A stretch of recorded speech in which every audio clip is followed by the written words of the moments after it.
ভোররাতের নিস্তব্ধতায় ঘটে গেল চাঞ্চল্যকর ঘটনা। একটি চোরাই গরু কিনে ভোর থাকতেই গোপনে জবাই করে ফেলেন এক কসাই। এরপর দ্রুত মাংস ফ্রিজে লুকিয়ে রাখেন তিনি, যাতে কেউ সন্দেহ না করে।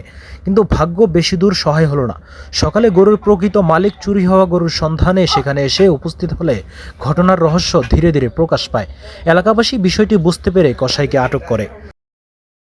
ক্ষুব্ধ জনতার হাতে ধরা পড়ে অভিযুক্ত কসাই। পরে খবর পেয়ে ঘটনাস্থলে পৌঁছে পুলিশ অভিযুক্ত চোর, কসাই এবং জবাইকৃত গরুর মাংস উদ্ধার করে থানায় নিয়ে যায়। ঘটনাকে কেন্দ্র করে এলাকায় চরম উত্তেজনা সৃষ্টি হয়।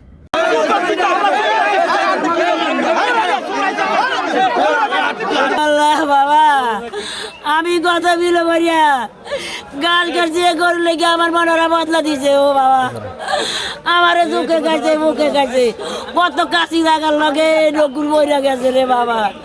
আমি এই গরু আছে এক বছর এই গরু আমার গরুরা লুয়েছে। ও বাবা, ও মনায় আরো বলে পারবি আর কে কইতাম পারি না। আর ও লাইলের বলা কামাইলো বলে রে বাবা। কি করছে এটা বলে করে দিছে। আনছে কখন? আজে ভোর রাইতে আইনা করেছে। ওই বাতারির ভক্ত ধরছে। আপনারা কিভাবে জানলেন এখানে আছে গরু? আমরা খুঁজতে খুঁজতে এনে পাইছি, একটু কইতে সারা বাগান মানে খুঁজে আইছি আর কি। লাস্টে এনে খুঁজতে সব পাইছি। আমরা তো জানি আরো 5টা গরু আইছে এতে রে চোরে লইছে। আমরা চোর ধরতে পারি না, কিন্তু ফাদার পাইছি।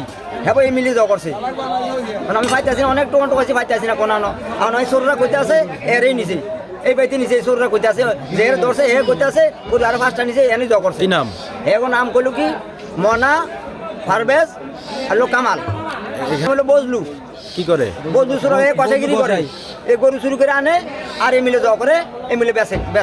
গরুটা আমার আনি কইছে যে ভাই গরুটা রাখেন। আমি বলছি ভাই কত? ও ভাই আপনার গরু 40,000 টাকা দিবেন। আমি বলছি ভাই না, গরুর দাম আমি 20,000 টাকা পাবো।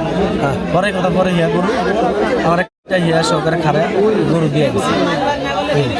গরু ফ্রিজ আছে। এই পর্যন্ত কয়টা দিছে? কয়টা ব্যস্ত? দুটো দিয়েছে। নাম কি? ওদের নাম কি জানা আছে? নাম বলেন। এর নাম হচ্ছে এই নাম বলো। নাম তুই রাখতে আসছ, তুই গরু গাছ কিনলে আর রাত কি করে? রাত কি করে?